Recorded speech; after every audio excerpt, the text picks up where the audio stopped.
Bueno, vamos a empezar confiados en que llegará más gente, a pesar de este tiempo terrible, lo cual prueba claramente que San Pedro es profundamente de derechas.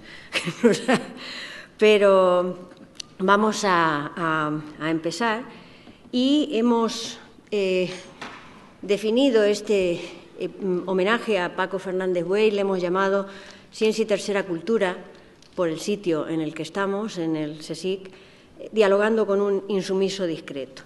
¿Por qué hemos dicho esto? Bueno, a Paco no le gustaban los homenajes, ni las hagiografías, ni las vidas de santos, decía él.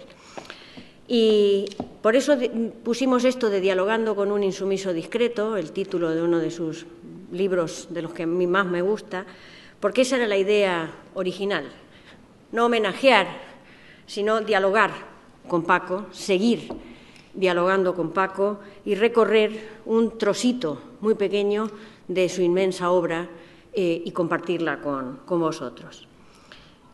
De Paco siempre, y esto es a todo el mundo le pasa lo mismo, lo que más me asombraba realmente era su capacidad de conectar con los alumnos, con la gente, lo fácil que era charlar con él, lo bien que escribía en un preciosísimo castellano y era fácil leerlo, es fácil leerlo y aprender los conceptos que pueden ser complicados realmente. Pero Paco lograba hacerlo y a pesar de, en las charlas, de la enorme distancia en conocimiento, en experiencia que nos separaba en particular conmigo, era capaz de hacerte sentir una igual en cualquier charla. Era muy fácil charlar con Paco, fuera compartiendo un bacalao en la taberna del Born en Barcelona o unos pescaditos fritos en Madrid.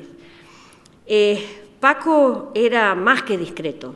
La discreción en Paco era parte inseparable realmente de esa actitud abierta, solidaria, de ese si puedo echar una mano que siempre tenía en los labios. Jorge dice que era un sabio, para resumirlo, y creo que es cierto. La última vez que estuvo Paco aquí fue hace 2 años, en un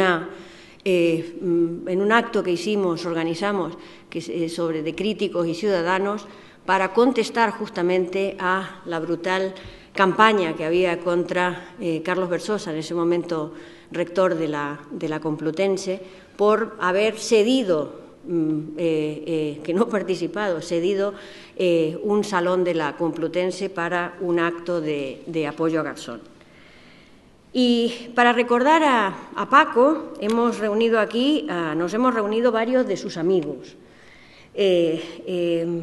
Javier Muguerza, Manolo Monereo, Elisa Martín, Jorge Richman y yo misma, para intentar transitar, al menos dar unas pinceladas por este legado de Paco, en cuestiones tan diversas y tan importantes como la lucha por la paz, el diálogo entre culturas, su perspectiva de los elementos básicos que tiene que cumplir una universidad democrática y, por supuesto, su enorme aportación sobre el concepto de tercera cultura, con lo que significa esto de diálogo necesario entre las ciencias experimentales, sociales y las humanidades. Queremos dialogar con Paco en este momento tan negro de nuestra historia, intentando transmitir su idea, de que vale la pena construir, de que es imprescindible conformar alternativas, de que es posible conseguir una sociedad más justa, sostenible, solidaria y pacífica. Y en esta sala, aunque parece que somos pocos, hay muchos más de los que somos. Hay muchos amigos de muchos rincones de este país, de países que están con nosotros y que podrán seguir el encuentro que se está grabando, porque, sobre todo, sus incontables amigos catalanes que están montando una web con la multitud de homenajes que se están organizando para Paco a lo largo y ancho del país. En particular, quiero citar a Salvador López Arnal, discípulo como todos nosotros, colega y amigo de Paco, que nos ha enviado a Jorge y a mí una enorme cantidad de materiales con los cuales podríamos montar varias sesiones de este tipo de encuentros. Pero también a Jordi Mir, Vera Sacristán, Iñaki Vázquez y todos los amigos de Mientras Tanto que han publicado el número especial de la revista en honor y recuerdo de Paco, que hoy tenemos el honor y el placer de presentar en este acto y que está afuera a vuestra disposición por el precio de 10 euros. Salvador López Arnal nos relata en una de estas cosas una de las bromas recurrentes con que construían la amistad con Paco y que los pinta a los dos de cuerpo entero. Decía más o menos así, contaba Salva. Entraba Salva al despacho de Paco y le decía: Paco, una cosa no me queda clara. Yo te vengo a ver por las mañanas, al mediodía, por las tardes. Incluso a veces quedamos a cenar o a tomar algo y, por supuesto, no siempre vengo el mismo día. Y siempre estás aquí, trabajando. De hecho, los sábados, en tu trabajada cosmovisión, no son fiestas de guardar. Sumo y me salen unas 60 horas semanales. Tú estás muy puesto en asuntos del movimiento obrero y de sus grandes conquistas y sabes mejor que yo lo de las 40 horas semanales, que fue una conquista histórica, y que nosotros, además, hemos dado razones y defendemos la semana de 35 horas, lo de trabajar menos para trabajar todos. ¿No ves aquí, no notas alguna contradicción?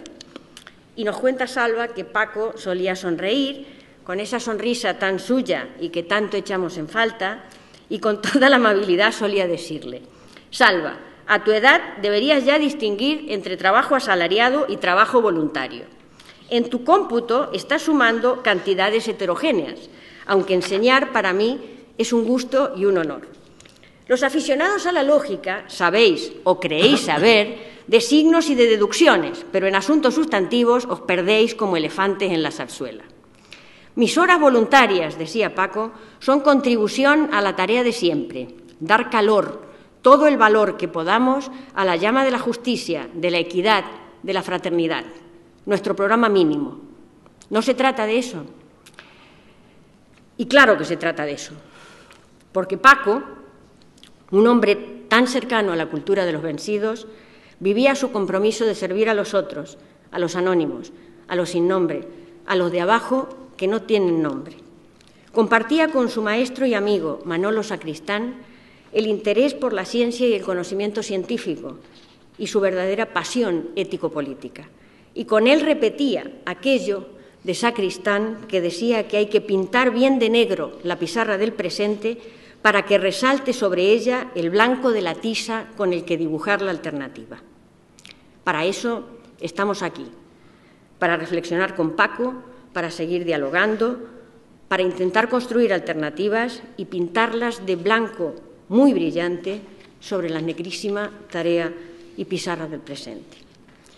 Y sin más, le dejo la palabra a Jorge, que va a presentar al primero de los amigos, a Javier Muguerza.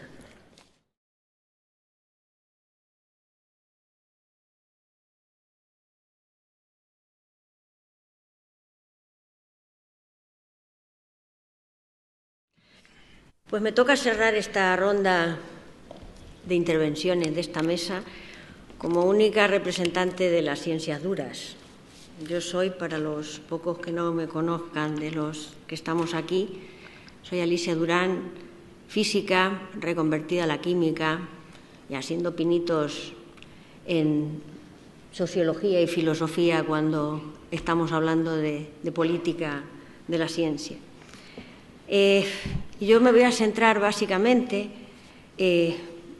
Javier me ha dado pie con su introducción sobre ciencia y tercera cultura, sobre este concepto de ciencia y tercera cultura, que yo creo que las aportaciones de Paco en este campo son de las peores conocidas, de las menos conocidas de las aportaciones de Paco, aunque sea realmente una temática imprescindible para entender el nuevo siglo, porque claramente es imposible imaginar la sociedad industrial sin entender cómo se crea la ciencia, por ejemplo, sin comprender y sin evaluar lo que es el impacto de la tecnología en nuestra vida diaria, sin valorar a la vez las promesas, pero también los peligros de la ciencia y la tecnología, eso que los sociólogos gustan en llamar tecnociencia.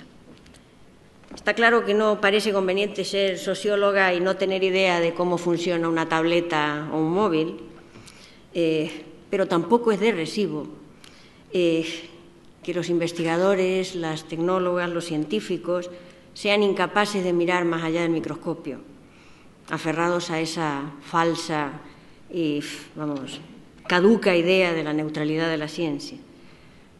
En este siglo realmente está claro que a mayor capacidad de incidir y de transformar la naturaleza y la sociedad, como vemos todos los días en los periódicos, mayor es la responsabilidad de quienes generamos conocimiento, y de eso también intentamos hablar. Sobre ciencia y cultura, en Tercera Cultura estaba trabajando Paco cuando lo alcanzó la muerte, pero, como decía Jorge, muchos de sus amigos, Jordi Mir, fundamentalmente Salvador López Arnal, de nuevo su amigo Salva, están terminando de editar ese libro que se llamará Para la Tercera Cultura, ensayos sobre ciencias y humanidades, sobre los cuales Paco trabajó mucho sobre el primer y segundo capítulo, y en el tercero se están recopilando materiales reescritos por Paco a lo largo de mucho tiempo. Esperamos tenerlo en las manos después del verano. Pero entremos en materia y empecemos con los ejemplos, que era lo que os contaba de cómo lo contaba Paco. Para muchas personas, decía, ignorar que Picasso pintó el Guernica es imperdonable. Es una prueba lamentable de ignorancia o de incultura académica. Pero, en cambio, creer, afirmar o escribir que debemos a Galileo la demostración de la redondez de la Tierra, o desconocer quiénes eran Copérnico, Kepler o Pasteur, no son considerados en muchos círculos errores esenciales, sino meros descuidos o tonterías disculpables. A Paco esto no le parecía ni justo ni razonable. A la misma altura que la poesía de Brecht, el Fausto de Goethe o el Capital, Paco ponía las conquistas culturales que significaban, por ejemplo, la revolución copernicana, el establecimiento de la edad de la Tierra a partir de la radioactividad o la teoría de la evolución. Todas estas aportaciones constituyen etapas decisivas en la historia de la cultura de los seres humanos, conozcamos o no los mecanismos detallados, digamos, por los que se rigen. De la misma forma, realmente, que podemos comentar y disfrutar la flauta mágica de Mozart sin haber estudiado solfeo en nuestra vida. Paco apuntaba que las dos culturas, la humanística y la experimental, debían confluir no en una tercera cultura, sino en la cultura, es decir, una cultura sólida, no solo teórica, basada en el pensamiento crítico, que era la única que nos podía permitir, y cito, ser auténticos responsables de nuestra evolución para convertirnos en ciudadanos competentes en sociedades cohesionadas y más justas. Pero es difícil entrar en este tema básico, nuclear realmente, en la obra de Paco, que lo ha visitado y revisitado muchas veces, sin revisar sus materiales como filósofo de la ciencia. En particular, La ilusión del método, ideas para un racionalismo bien temperado, que es un maravilloso manual de epistemología, y los dos ensayos sobre Einstein, uno escrito, Einstein y la paz, en el año 86, en plena campaña contra la OTAN, y otro, Ciencia y conciencia, en el centenario de su nacimiento. La ilusión del método se nutre y desarrolla aquel texto seminal de Marx que decía: en nuestros días toda cosa parece estar preñada de lo contrario. Vemos cómo la maquinaria, dotada de la maravillosa fuerza de disminuir y fecundar el trabajo humano, lo mutila y devora hasta el agotamiento. Hasta la pura luz de la ciencia parece no poder brillar sino sobre el oscuro trasfondo de la ignorancia. Y además de Marx, de su Marx-cinismos, Paco visita y reflexiona sobre muchos autores, desde Newton Smith a Einstein o Sacristán, el Watson de la doble hélice o el Wegener de la deriva de los continentes, y a Galileo, y a Goethe, y a Russell, y a Brecht, y a su querida Simone Weil.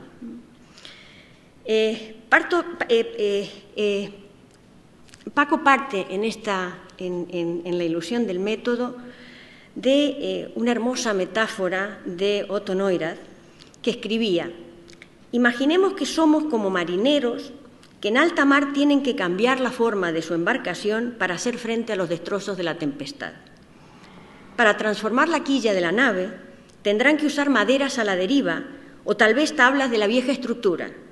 No podrán, sin embargo, llevar la nave a puerto para reconstruirla de nuevo. Y mientras trabajan, tendrán que permanecer sobre la vieja estructura de la nave y luchar contra el temporal, las olas desbocadas y los vientos desatados. Ese es nuestro destino como científicos, y yo diría que hoy ese es nuestro destino como ciudadanos. Y, por supuesto, desde el propio título, la ilusión del método aludía a su querido Gramsci en los Quaderni, cuando decía que toda investigación tiene su propio método.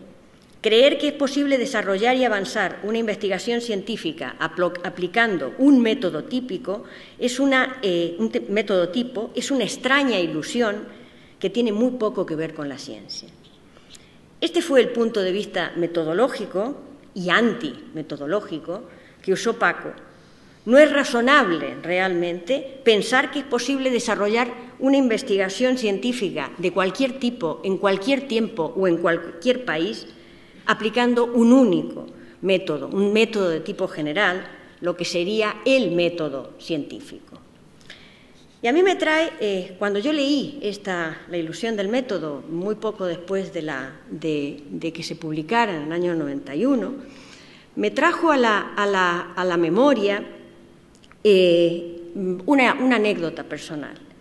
Yo estudié magisterio antes de decidirme definitivamente a estudiar física, y recuerdo mi periodo de prácticas enseñando matemáticas. Tenía que introducir el concepto de división, o sea, enseñar a dividir, a chicos que tenían 8 o 9 años. Tenía una profesora de didáctica de las matemáticas, que fue, a la cual recuerdo con mucho cariño, y que me sugirió que presentara un problema y dejara que los chicos lo resolvieran. Me acuerdo que le dije, pero es que no saben dividir. Y me contestó, sí saben, aunque no lo saben todavía. Bueno, y le hice caso. Les puse un problema que tenía 2 divisiones, y los dejé pensar. A la media hora me dieron sus respuestas.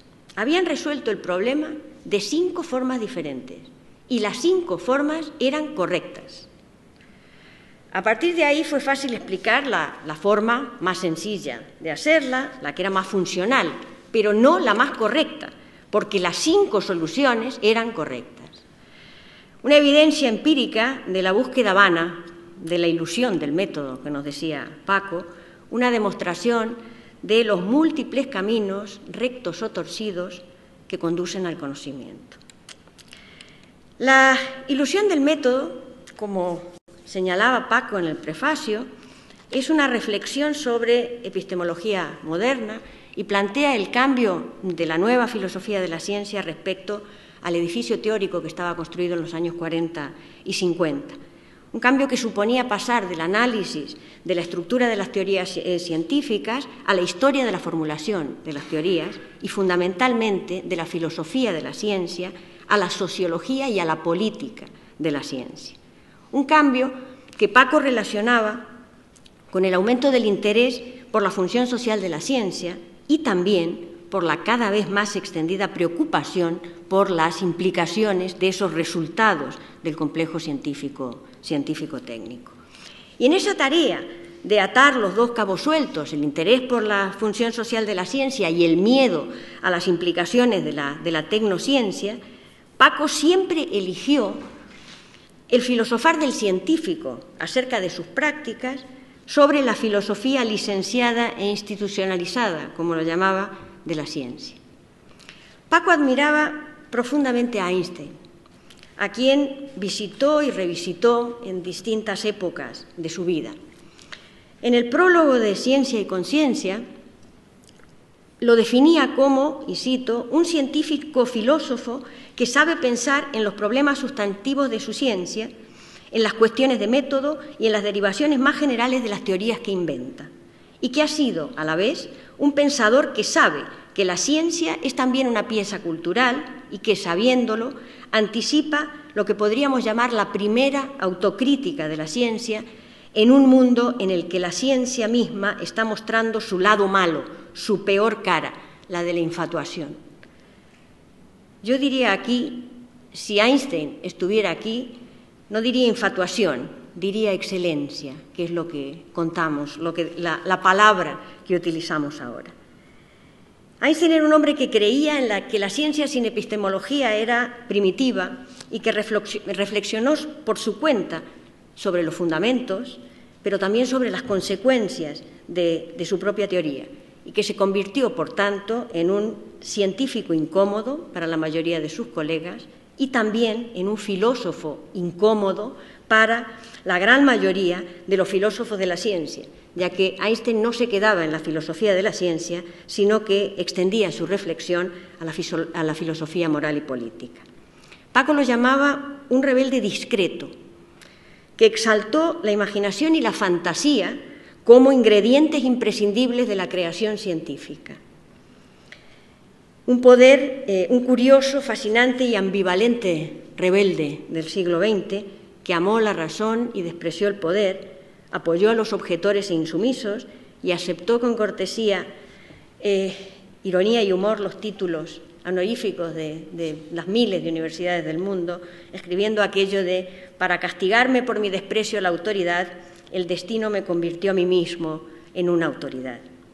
Un rebelde precursor de la discusión sobre la tercera cultura de la que hablamos.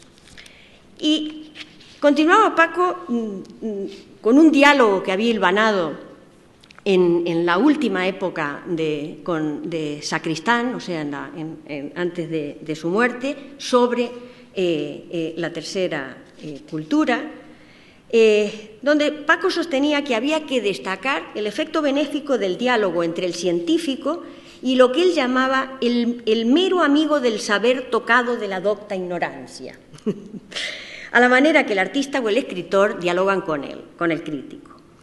La conversación, decía Paco, podía dar a veces en un jardín, por decirlo con el lenguaje de los cómicos, pero había otras veces en que, por la oscilación de los lenguajes y en la búsqueda de conceptos comunes y precisos, brotan sugerencias de método y hasta sustantivas de no poca importancia para la ciencia misma. De estas charlas, que pueden conducirnos a meternos en muchos jardines, y de ello soy realmente protagonista en muchas charlas con mis amigos, que son básicamente de ciencias sociales y humanidades, se nutre esa idea de tercera cultura, de diálogo fructífero, incluso a veces aquellos que vemos como verdadero diálogo de besugos. Citaba Paco a George Steiner cuando decía que hasta que los estudiantes de humanidades no aprendan seriamente un poco de ciencia, hasta que la gente que estudia lenguas clásicas no estudie matemáticas, no estaremos preparando la mente humana para el mundo en que vivimos. Y apuntaba a un problema que es crucial en nuestro tiempo, porque si se quiere realmente hacer algo serio en favor de la resolución racional y razonada de algunos asuntos socioculturales controvertidos, no cabe duda que los humanistas van a necesitar cultura científica para superar actitudes solo reactivas, basadas, decía Steiner, exclusivamente en tradiciones literarias. Pero tampoco hay duda de que los científicos y los tecnólogos necesitarán formación humanística, o sea, histórico-filosófica, metodológica, ética, deontológica, para superar el viejo cientificismo positivista que todavía, en pleno siglo XXI, tiende a considerar el progreso humano como una mera derivación del progreso científico-técnico. Y a pesar de la montaña de ejemplos que desmienten estos argumentos, seguimos manteniendo, condenados, parece, a seguir repitiendo este mantra alienante. Otro de los autores que citaba Paco en estos apuntes sobre tercera cultura es Alfred Wegener, el meteorólogo y geólogo que describe y teoriza la deriva de los continentes y el movimiento de las placas tectónicas, que va más allá y convoca a conjugar los resultados de las diversas ciencias para desvelar los estados anteriores de nuestro planeta. Y dice Wegener que solo reuniendo los datos de todas las ciencias relacionadas con el estudio del globo terrestre podemos esperar obtener la verdad. Y que ésta, incluso en este caso, hemos de esperar que sea modificada en cualquier momento por nuevos conocimientos, sea cual sea la ciencia que la haya hecho posible. De nuevo, la ciencia y el conocimiento como construcción colectiva, quehacer cuyo nodo primordial descansa en el reconocimiento del carácter global y sistémico de esta que es nuestra tarea de conocer e interpretar la naturaleza, de valorar el todo y cada una de las partes para ser capaces de modificar la naturaleza sin herir de muerte su estructura ni a ninguna de sus criaturas. Esto es ciencia, ciencia como conocimiento vivo, dispuesto a validarse y reinventarse cada día, como realmente lo contaba Einstein. Paco defendía la necesidad de incorporar la cultura científica a la discusión ética, jurídica y política, y subrayaba que sin cultura científica, sin la máxima cultura científica de la que seamos capaces, no había posibilidad de intervención razonable en el debate público sobre la mayoría de las cuestiones que importan a las comunidades. ¿Por qué? Porque la ciencia, en sentido amplio, es parte sustancial de nuestras vidas. No podemos prescindir de la ciencia. La mayoría de las discusiones relevantes suponen y requieren el máximo conocimiento del estado de la cuestión de las ciencias naturales, y estoy hablando de biología, de genética, de neurología, de física nuclear o de termodinámica. Y concretaba en los ejemplos significativos que ya nos contaba Javier, para hablar de crisis, para orientarse en los debates de la crisis ecológica o en el uso de la energía y de los recursos fósiles, es de la idea de la sostenibilidad. Necesitamos comprender los principios de la termodinámica, la idea difícil de entender, pero que hay que comprenderla, de lo que significa la entropía y la flecha del tiempo. Y para entender la necesidad de una ética medioambiental, no antropocéntrica, ayuda a conocer la teoría de la evolución, como nos la cuenta Stephen Gould, por ejemplo. Para combatir con argumentos racionales el racismo y la xenofobia, ayuda el conocimiento de la genética de poblaciones, y para repensar lo que normalmente llamamos alma y conciencia, base de la sensibilidad moral de los seres humanos, ayudan las reflexiones de Francis Crick sobre la estructura neuronal del cerebro o aquella preciosa metáfora de Ramón y Cajal que decía las misteriosas mariposas del alma. Moraleja obligada. Desconocer que la cultura científica es parte esencial de lo que llamamos cultura, despreciar la base naturalista y evolutiva de las ciencias contemporáneas, equivalía para Paco, en última instancia, a renunciar al sentido noble de la política, como él la entendía, como participación activa de la ciudadanía en los asuntos de la polis socialmente organizada. Tener sentido común, o como decía Gramsci, buen sentido, exige y reclama ese esfuerzo de estudio y de información.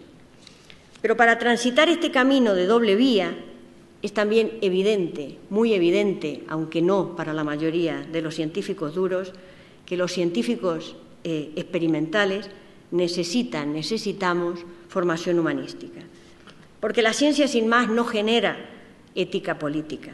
Del conocimiento científico no se deriva directamente la conciencia ciudadana crítica.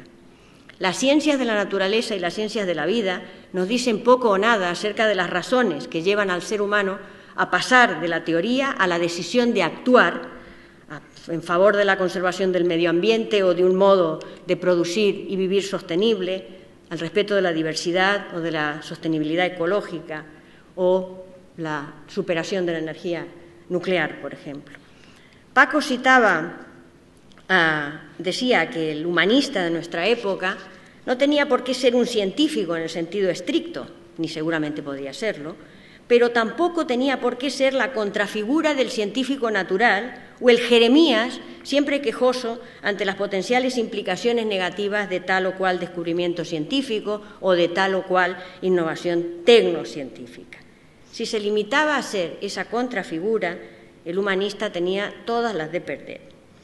Y este claramente es un argumento de una discusión recurrente con mi amigo Jorge, y en la cual yo, sin ningún género de dudas, no he tenido ningún éxito en convencerlo. Según Paco, el humanista de nuestra época podía también ser un amigo de la ciencia, como lo eran a veces los críticos literarios, pero eso exigía reciprocidad. La manera de entender la reciprocidad entre la cultura humanística y la cultura científica y la asunción compartida de aquel ignoramos e ignoraremos que formulaba el fisiólogo Émile de Bois-Reymond en 1872. Esos dos factores eran esenciales para perfilar realmente el tipo de tercera cultura. Y si hemos de aspirar a esa cultura en el siglo XXI, a otra cultura, a una ciencia con conciencia, el éxito no depende tanto de la capacidad de propiciar el diálogo, sino de la habilidad y precisión de la comunicación científica a la hora de encontrar las metáforas adecuadas para que el público entienda lo que la ciencia ha llegado a saber sobre el universo, sobre la evolución, sobre los genes, sobre la mente humana o sobre las relaciones sociales. Cultura científica como parte, digamos, de esa cultura con mayúscula. Y si ignoramos e ignoraremos, lo razonable es pedir tiempo para pasar del saber al hacer y atender el principio de precaución. Revisar a Hans Jonas y su llamada a la nueva ética de la responsabilidad que apunta hacia nuestro compromiso con el futuro. A más capacidad de incidir y de transformar la naturaleza, mayor es la responsabilidad de quienes generamos conocimiento y estamos transformándola. Por tanto, decía Paco, sobre lo que es urgente y necesario, lo mejor es hablar, comentar y dialogar. Y decía, atrévete a saber porque el saber científico, que es falible, provisional y casi siempre probabilista, cuando no solo plausible, ayuda en las decisiones que conducen al hacer. Ayuda también a la intervención razonable de los humanistas en las controversias públicas de cambio de siglo, aunque por lo general esta ayuda se produzca por vía negativa, indicándonos lo que no podemos hacer o lo que no nos conviene hacer, como escribió Maquiavelo, conocer los caminos que conducen al infierno para evitarlos. Un concepto de tercera cultura, un cuerpo de doctrina casi sobre tercera cultura, que va claramente en sentido contrario, a contramano, como decimos en mi tierra, de la anunciada reforma universitaria o de la no nata y ya caduca ley de educación de este analfabeto que tenemos como ministro de Educación y Cultura, donde se reducen o directamente se elimina la filosofía en varios cursos. De nuevo pretenden dividir, tabicar, desconectar las ciencias experimentales, sociales y humanas. La única conexión válida es con el mercado, receptor preferente y destino universal de nuestro trabajo, como decía Jorge. ¿Y por qué desconectar saberes y perspectivas? Porque de la relación entre las ciencias y las disciplinas nace el pensamiento crítico, condición imprescindible, sine qua non, del diálogo entre culturas, de la construcción no de la tercera cultura, sino de la cultura con mayúsculas que Paco proponía y construía cada día. Negros tiempos donde hace falta defender lo evidente.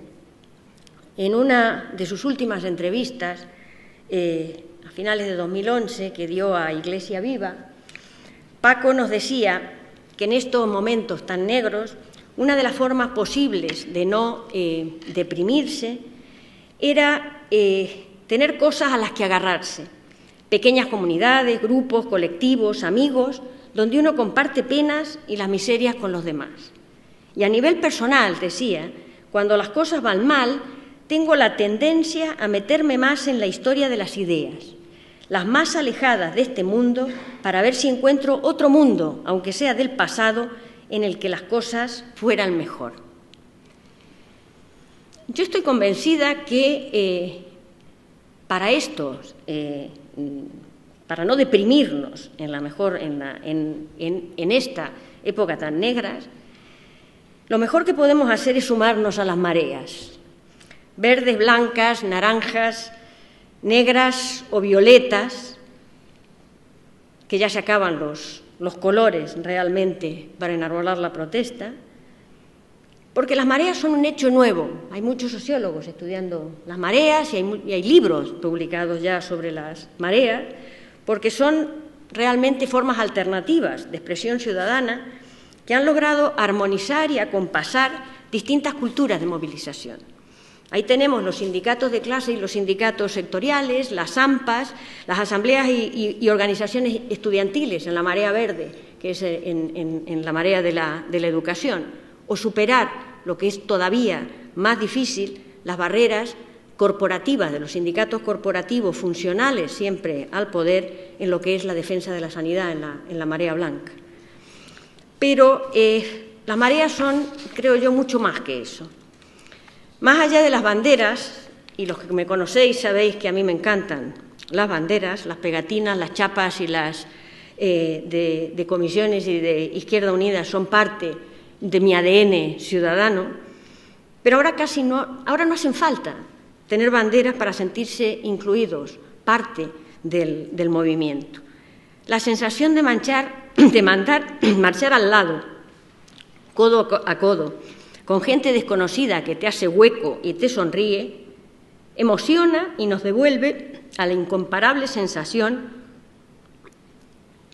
de estar construyendo algo nuevo, a aquellas viejas sensaciones, para los que somos más viejos, de estar abriendo caminos a la libertad cuando construíamos la democracia, esa democracia hoy tan degradada y demediada. En las mareas todos somos nadie y a la vez cada uno somos todos. Y en horas bajas podemos también acudir a la historia de las ideas, buscando un pasado mejor. Pero yo recomiendo, como Manolo, leer y releer la inmensa obra de Paco. Sus libros tal vez no nos muestren tiempos mejores, pero seguro que nos muestran los caminos y los senderos para construir un mundo mejor, más justo y solidario, donde los de abajo tengan nombre, donde podamos realizar la principal y primordial utopía de la igualdad de la que hablaba Paco.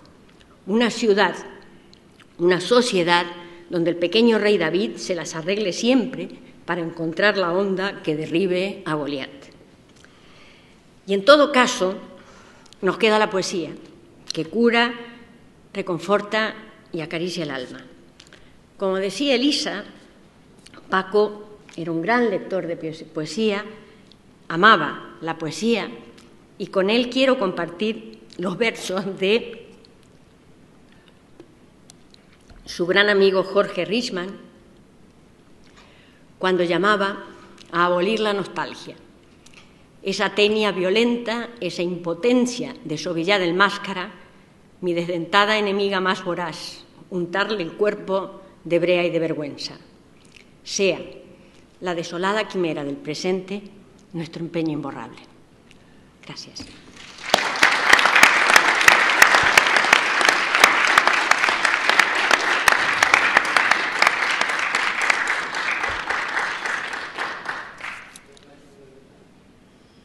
Y ahora hemos querido dejar tiempo para vosotros.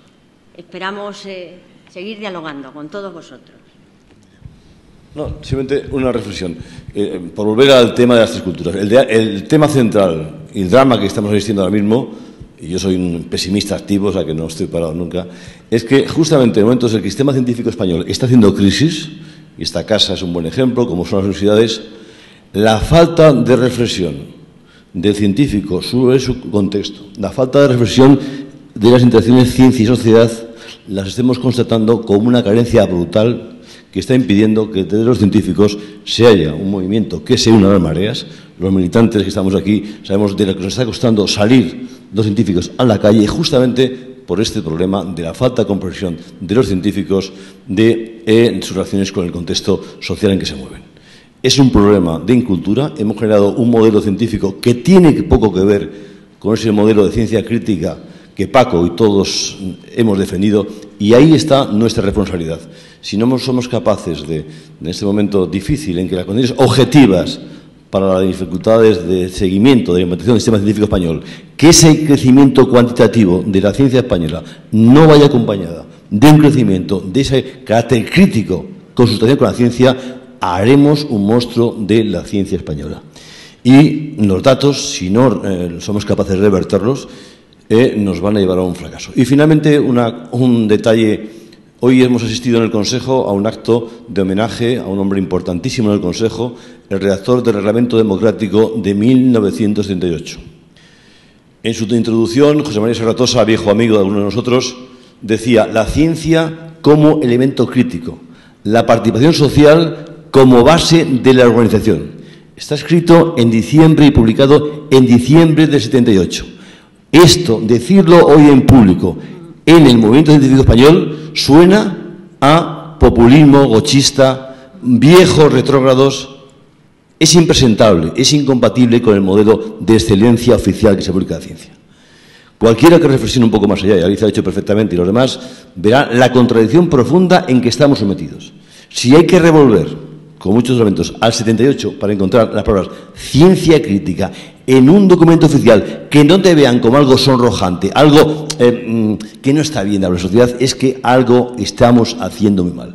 La tecnocracia que impera en el sistema científico español tiene en su propio vientre su propio fracaso, porque estará generando una cultura científica incapaz de entender la complejidad de los problemas que Paco y otra gente también ha explicado. Así que gracias por ayudarnos a no sentirnos solos en esta pelea y enhorabuena en particular a la más joven, porque me ha sorprendido la profundidad con que has transmitido la comprensión de un personaje que otros conocíamos otro vertiente. Enhorabuena por el placer que has tenido. Gracias. Antes de seguir, quería leerles unas palabras que envía Cayo Lara, que quería, coordinador de Izquierda Unida, que quería estar en este homenaje, pero está grabando un programa de 59 segundos o algo así. Y decía que aprovecha la invitación que le hacíamos para hacer un breve recuerdo de Paco. A finales de agosto de 2012, dice, a raíz del fallecimiento del insumiso discreto, al que hoy homenajeamos, señalé que la izquierda perdía a un pensador sabio y cercano. Esta pérdida, decía entonces, supone un duro golpe, mucho más en unos momentos tan críticos y desconcertantes como los que estamos viviendo. Cuando tuve ocasión de asistir a alguna de sus conferencias, salí con la sensación de haber estado en una fiesta del saber y de la pedagogía. Fernández Buey no solo atesoraba grandes conocimientos, sino que sabía explicarlos muy bien, conectaba de forma muy fácil con la gente corriente y no por ello perdía profundidad. Escucharle era toda una experiencia y era la experiencia que teníamos todos. Con Paco Fernández Buey se nos fue un marxista continuador de la obra de otros marxistas, como Manolo Sacristán. Todos sabemos que sufrió en sus carnes los rigores de la dictadura y fue expulsado de la universidad en el 66 por su actividad antifranquista, y que con su obra nos abre perspectivas nuevas por la senda del ecologismo político, además de facilitarnos el conocimiento y análisis de los principales movimientos sociales críticos y alternativos contemporáneos, como nos contaba Manolo. Paco nos enseñó hasta el final de sus días a estar atentos a los problemas, deseos y esperanza de los que a él le gustaba denominar los de abajo. Y ahora seguimos. Decía simplemente que no he tenido la suerte de conocer a Paco, simplemente de leerle. Sí le vi precisamente aquí bueno, pues en uno de esos eventos de críticos y ciudadanos cuando se lanzó aquello, pero sí el pálpito en la lectura y bueno, y de lo que han ido contando otras personas referente a su vida y su trayectoria. Respecto, decía Emilio, respecto de la ciencia y en concreto en el ámbito de la investigación, bueno, pues obviamente el ámbito de la investigación, el ámbito de la universidad, en la que Paco también, y lo habéis reflejado muy bien, las personas que habéis intervenido hablando de él, pues es otro de esos mundos en los que también te quedas un poco extrañado de que con lo que está pasando pues no haya una contrarreacción, una reacción. Pero yo, aunque también soy de espíritu un poco negativo a veces, sí me quedo con la esperanza y un poco con esa profundidad que tenía, ya digo, no lo he conocido, pero en la lectura de alguna de sus libros, este hombre. Y es fundamentalmente las ideas y la ideología, y en ese mar cinismos, recuerdo cosas y pasajes, va a ser el que siempre va a mover. Y como siempre digo en todos los sitios donde estoy y tengo la oportunidad, somos los que somos, aquí hoy no pasa nada, pero sí tengo la esperanza de que la gente joven, hay una representación hoy en la mesa, bueno, pues no solamente es que tiene la palabra, sino que también tendrá obviamente que tomar pues el rumbo y cambiar el rumbo. Se hacía alusión obviamente a esa tecnocracia que nos domina, en la que parece que, bueno, todo está abocado, cuando hacía alguna mención a Alicia, bueno, voy a intentar ser educado. Este ministro de Educación o de Deseducación, cuando lees ese informe de expertos y lo que se avecina, digamos, para la universidad, supongo que también hará yo tengo alguna esperanza, una contrarreacción, pero obviamente destila todo lo que ahí se puede leer. Claro, son personas elegidas, puestas para lo que están puestos. Y otra vez destila esa especie, digamos, en lo que se imbuye falsamente, en que lo único que puede valer es aquello que el mercado demanda, con esas falsas maneras y formas de ver incluso hasta la propia investigación, a la hora incluso de valorarla y de que poco menos que para ser incluso claustral, si no tienes sexenios, no podrás ser claustral. Y claro, surge una pregunta, ¿qué tiene que ver? Y un poco en el pasaje que hacía Alicia, ser alguien que investiga con alguien sencillamente que en un ámbito determinado piensa, reflexiona, dice, aporta, etcétera, en su ámbito académico, en su ámbito universitario. Incluso, pues parece que la palabra de una parte de la comunidad universitaria, como pueden ser los estudiantes, es una palabra devaluada, no vale muy poco. La del ámbito incluso de otras personas que también están en la comunidad universitaria, como es el personal de administración y servicios. Y simplemente la reflexión me quedo entonces, ¿para qué queremos la educación? ¿Para qué sirve la formación? Y hacia dónde se querría ir, evidentemente, con esos postulados. Creo, y termino simplemente pensando que con la obra y ese pensamiento de personas como a la que hoy se homenajea y sus ideas se puede intentar cambiar. Yo, compañeras y compañeros, mantengo esa esperanza y eso me da fuerza para seguir. Gracias. ¿Alguien más? Aquí.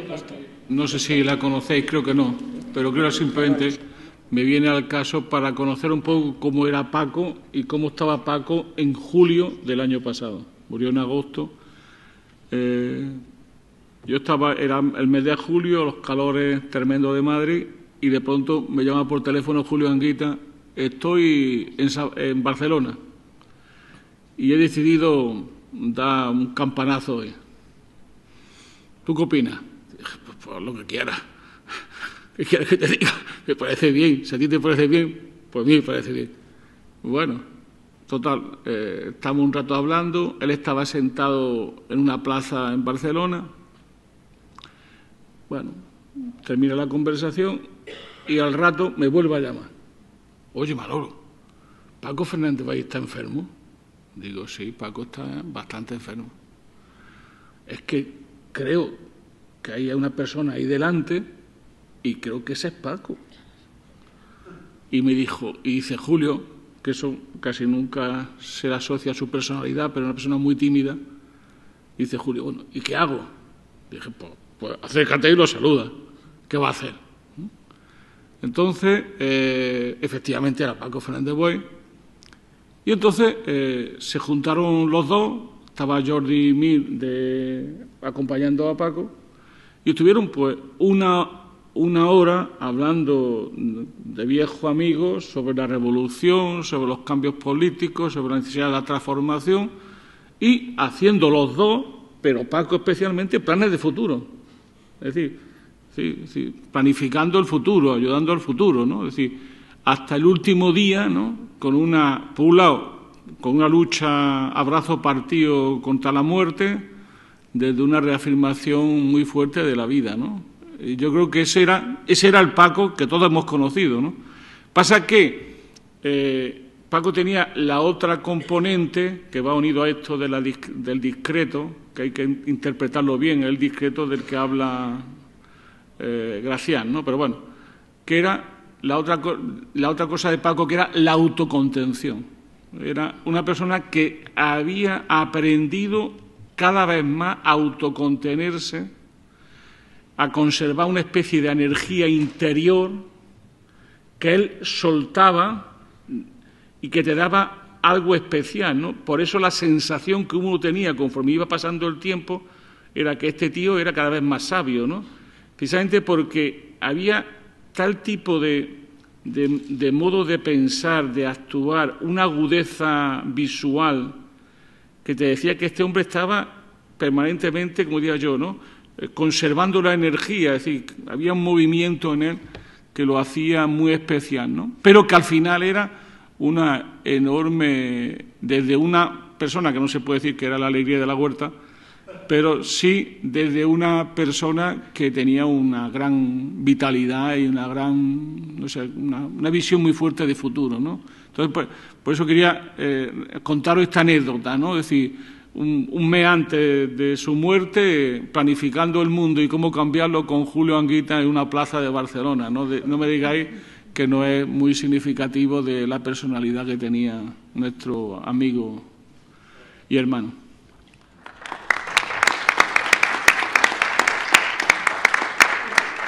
Pues entonces cerramos y nos vamos. Y ya sabéis, leer y releer a Paco.